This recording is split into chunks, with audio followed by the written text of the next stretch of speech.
Yo, what's up guys? I'm Grandmaster Shaman and welcome back to Flower Paradise, and today we have another episode of our Sakura Night playthrough. This is episode 3. If you guys did miss the last 2 episodes, I highly recommend going back and checking those out, as we have Felicia here, the queen that she is. Or that she's aspiring to be, more accurately.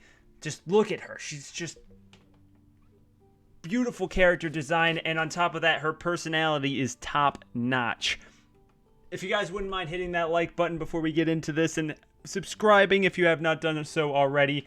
I don't know if, you just don't want to if you just don't want to subscribe. If you haven't done it by now and we're in episode 3, I begin to question, why you haven't subbed yet. But it is what it is. It's time. By this point, we reached the edge of the forest. We must have taken a slightly different route than the one Tart took me, because I can't see the ruins where I met her. Instead, we're standing by a cliffside which overlooks a sprawling valley. Felicia stood on the edge of this cliff, her stride stately. She pauses a few inches from the brink, then glances over at me over her shoulder. The wind stirs her hair so it dances. The feathers that line the hem of her skirt sway. When the sunlight glints her armor, it shines. Felicia looks incredibly regal. Right now, I have no trouble believing that she is a princess, despite her over-friendly manner. She's far more dignified than I could ever be. I don't know why she's taken such an interest in me, but she offers me a smile all the same, sweeter than my favorite flute flan. Like you, I am on my way to Grimoire. I would like to visit the largest human settlement in Lemuria, so that I may meet more interesting people. I have also thought of accepting some quests at the local guilds. As you and I are both going the same way, there's no need for us to part here. If my estimations are correct, Grimoire is a day's walk away. If we were to attempt the journey on your own, you would probably be beset with monsters. I can look after you. When we arrive at Grimoire, we might be able to figure out what happened with your mother's sword. If we work together, I'm sure we can get it back. What do you say? Would you allow me to travel with you for just a few days more? After hearing your sad story, my heart cannot help but ache for your plight. I am a princess, and I cannot let any cute girl suffer. Felicia. My eyes swell up with grateful tears. Felicia really is a nice person. She might be a little strange, but she's kind and considerate. I was worried about getting in her way, but if she really doesn't mind... Thank you. I'll take you up on that offer then. Let's go to Grimoire together. Tart might have stolen my money and my weapon, but I won't let her steal my hope in the future. My journey hasn't ended. In fact, it is just beginning. I think this will be the start of a wonderful adventure. Intro sequence? Oh, wonderful. I thought my time with Felicia would be wonderful, but... why are we spending a night in a barn? Do you have a problem with this arrangement, Estelle? Of course I have a problem with it. There's a big problem.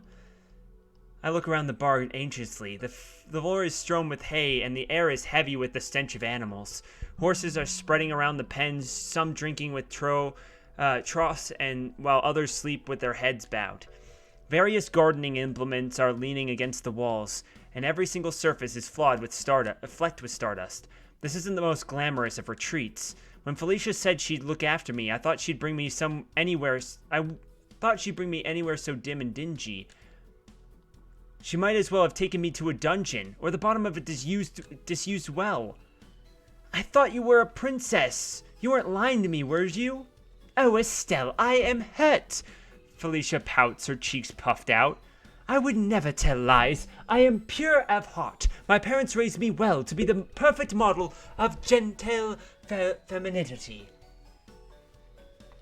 Felicia is pretty feminine, what with her peachy hair and peachy skin and soft silky hair, but her looks are hardly the most important thing here. What about our surroundings?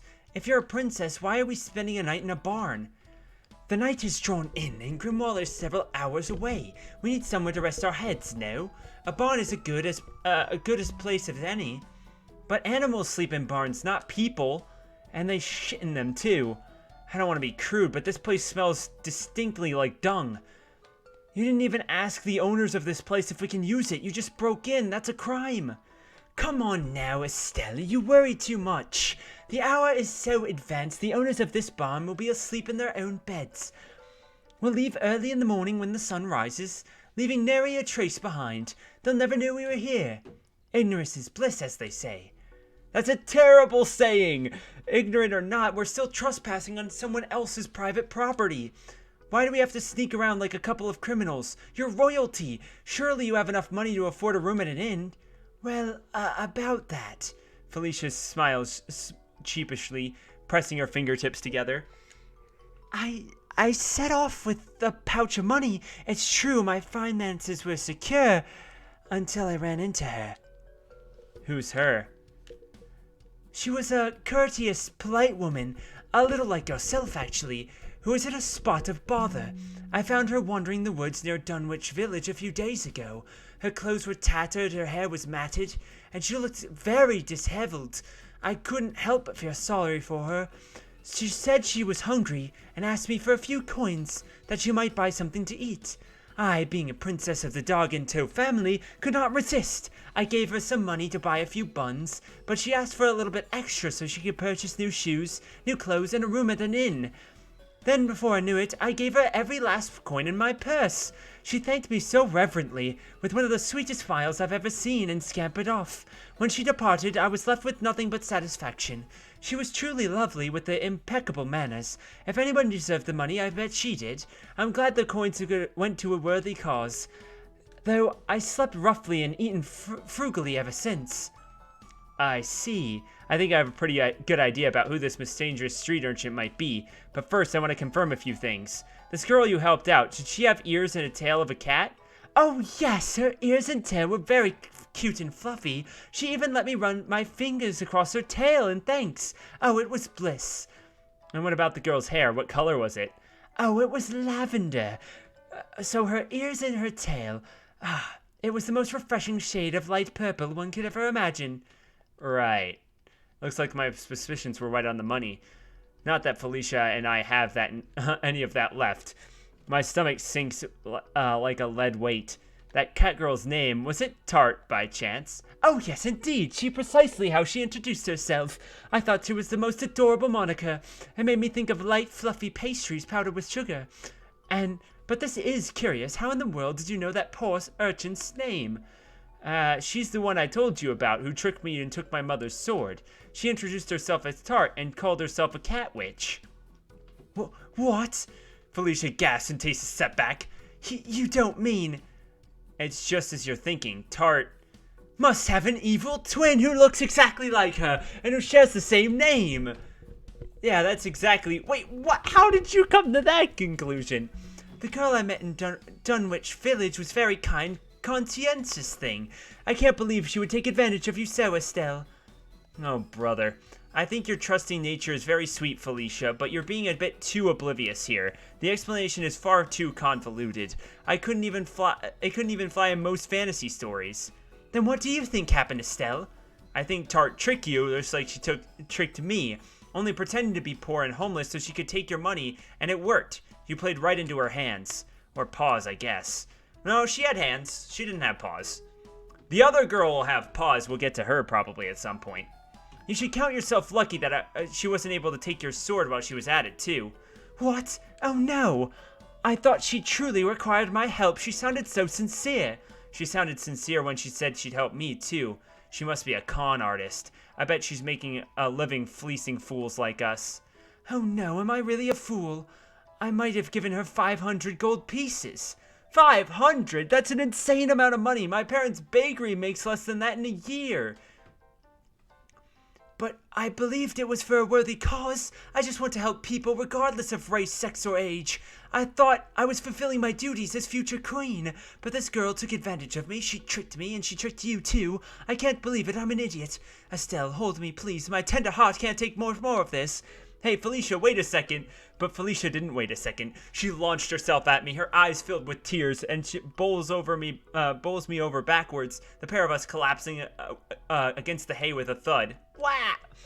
Felicia buries her face in my chest and cries dramatically, her arms wrapped around my middle so tightly I could scarce to draw a breath. My behind feels numb after striking the ground. Though Felicia's body was willowy, she's super strong. She feels much more powerful than an ordinary human. Is that because she's an elf? I'm scared my bones are gonna break. Felicia, please. I know you're upset, but you need to get off. I can't breathe. Oh, goodness. Felicia gets to her fate. Her hair's a bit messy. Her eyes are rimmed with pink, and she still looks beautiful. Yeah, elves, man. Not only are elves super strong, but they're also extremely attractive. Yep, that's the thing. If only Felicia wasn't so super stupid to boot, she'd be quite formidable.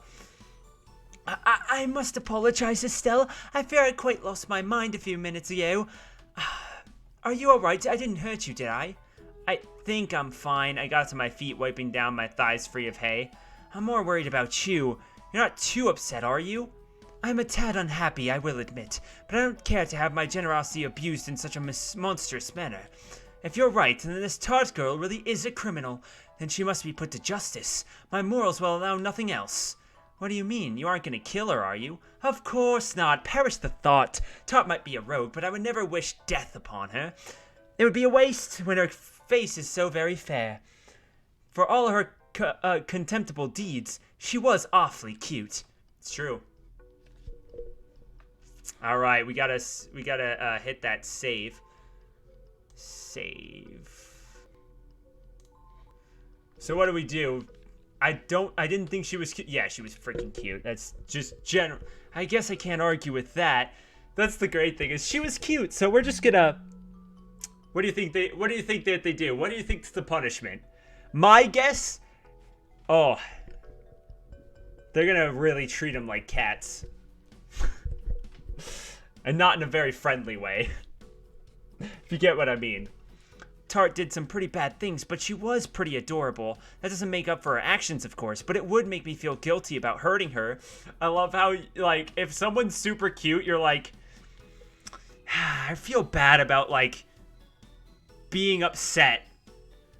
But, you know, we can't let her go unpunished or anything. I wouldn't kill Tart if we find her. I would, however, like to mete out a punishment upon her. I think she deserves a bit of a scolding for treating us so abominably. I will make her rue the day she decided to make a fool out of me, Felicia. I will grind her forehead against the dirt if I must and make her cry. For such a seemingly mild-mannered woman, Felicia can be scary when she's angry. So, what are we gonna do now? Are we gonna look for Tart? Ah, yes indeed. She made a fair lady cry, and I simply cannot forgive her for that transgression. We will set out for Grimoire post-haste when the morning sun arises. That's most likely the place she'll have gone, if she means to sell your sword.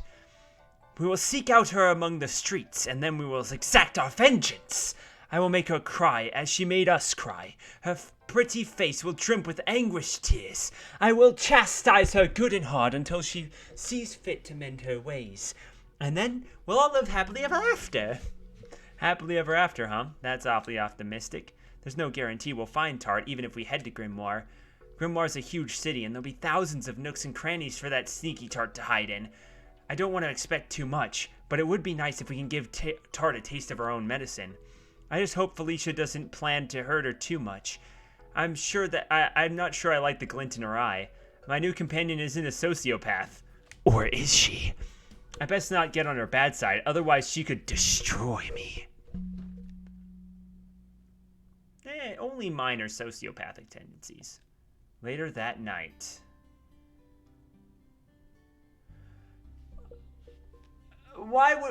So my question is, why would you take off your clothes when you're sleeping in a person's barn? Like, what if like something happened and they're like, oh man, it's before the sun rises, but I need to make sure that my horses were okay. Holy shit, there's 2 naked girls in my barn.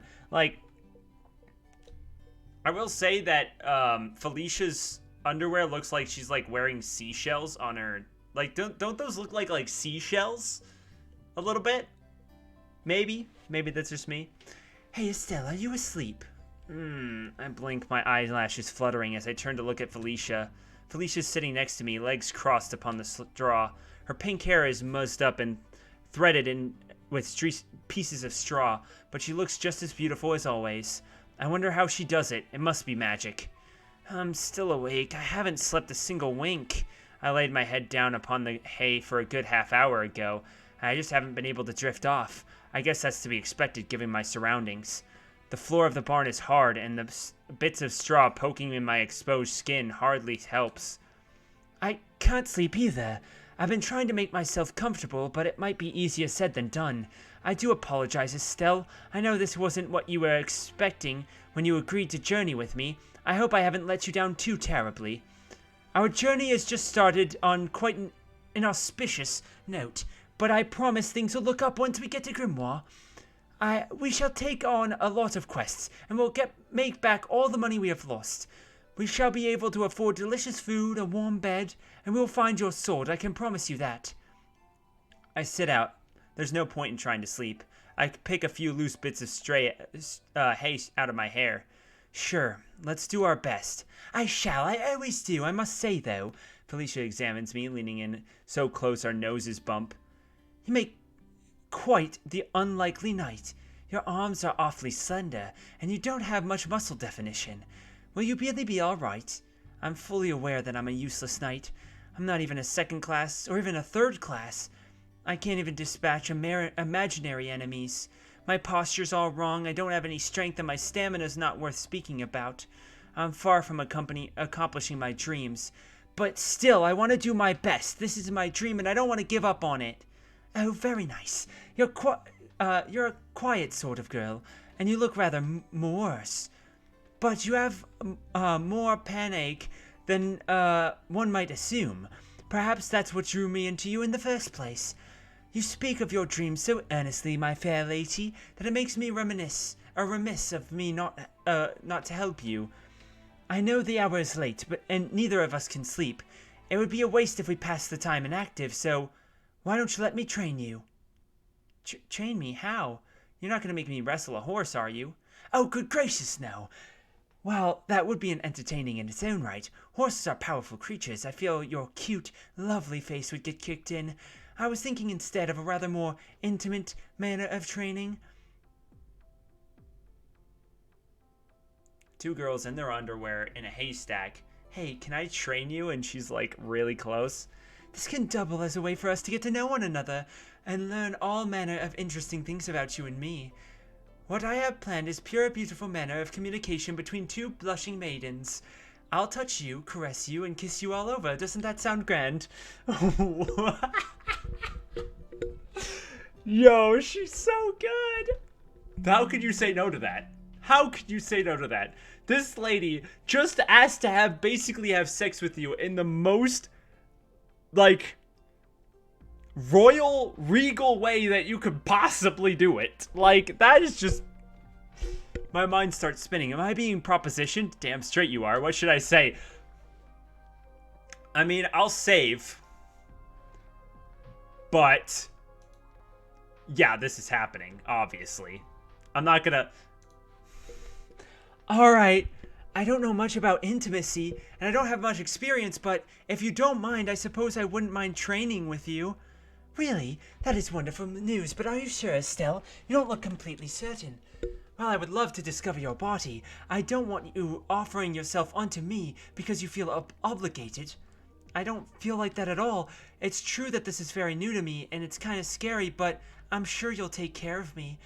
I trust you, and I do think you're attractive. I thought you were pretty the moment I met you, so you can be as harsh on my body as you like. Right now, I belong to you.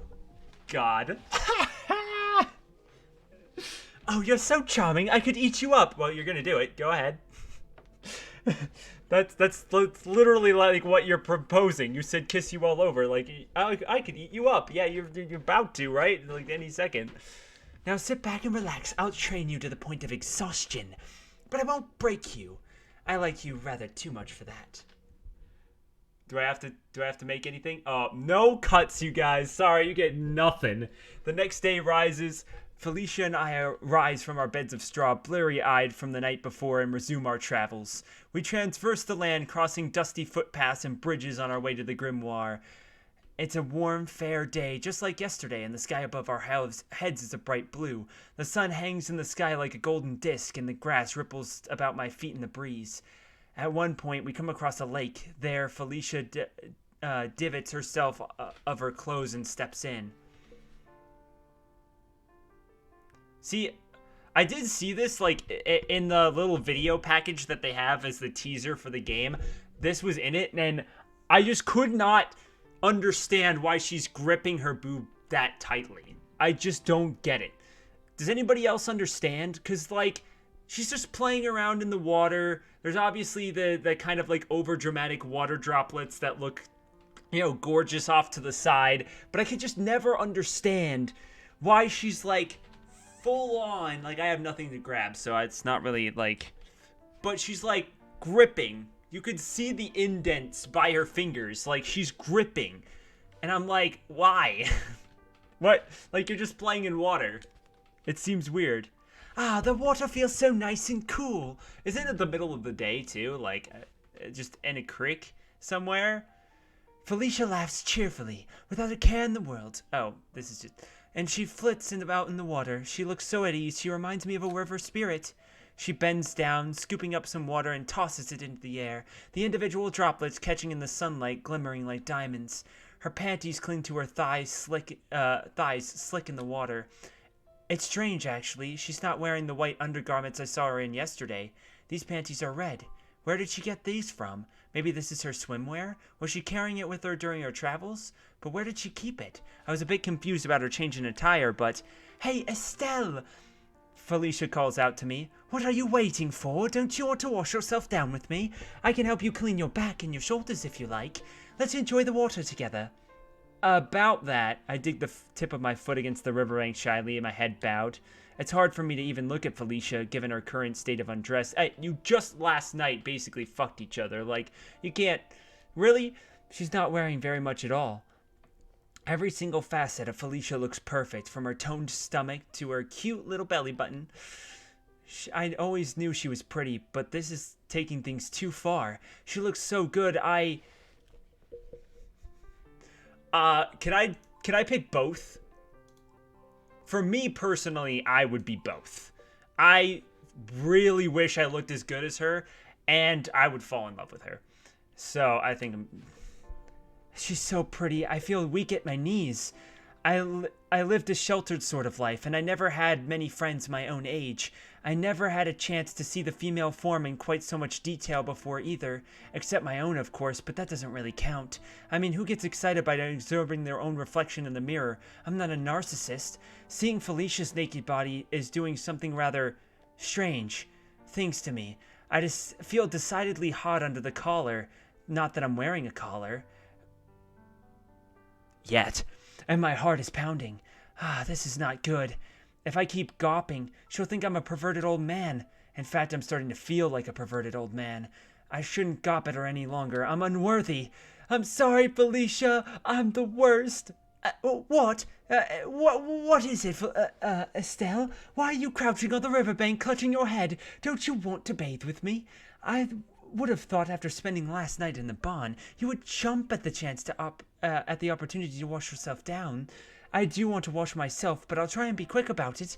If I have to look at you like this a second longer, then I think my heart will explode. Oh, that was, never mind, whatever. After bathing, we put on our clothes once more, and then resume our journey. Grimoire isn't too far off the beaten trail, and we arrive in the city a little after midday. We pass through Grimoire's large, impressive gates, quite unlike anything I've seen before, and then I pause, eyes wide. All of a sudden, my senses grind to a halt. I knew Grimoire was the biggest city in Lemuria, but I didn't realize how big it was. It's on such a huge scale, it's positively unprecedented. Grimoire's cobblestone streets are wide and they're bustling with people. I can see humans and demi-humans all coexisting peacefully, some sporting cat's ears and bat's wings and tiger's heads. There are dwarves, goblins, and even what appear to be fairies flittering around in the air. I've never seen so much diversity of people before. I never knew we humans could live in harmony with such different beings. Grimoire really is an incredible, inclusive place. The streets are lined with buildings which spill out into the streets.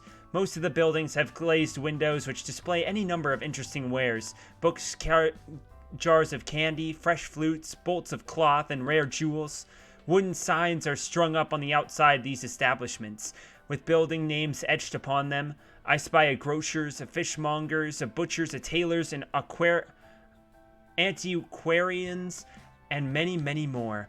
There is even a bakery on this busy road, its doors wide open. The smell of freshly baking bread with wafts from within fill me with nostalgia. It smells like my parents' bakery back home. What appear to be couples meander along together, holding hands, while shop assistants cry out, trying to entice passers-by. "Bolts of cloth here, the finest silks and mulsons of the merchant."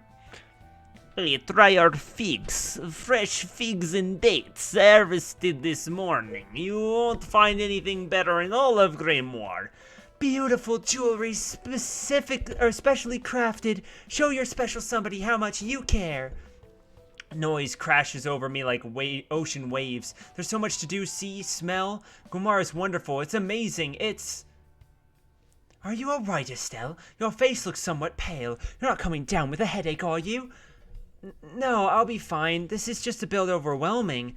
Oh, I can imagine as much. If you've done a little exploring in your life, a bustling city such as this must be quite a lot to take in.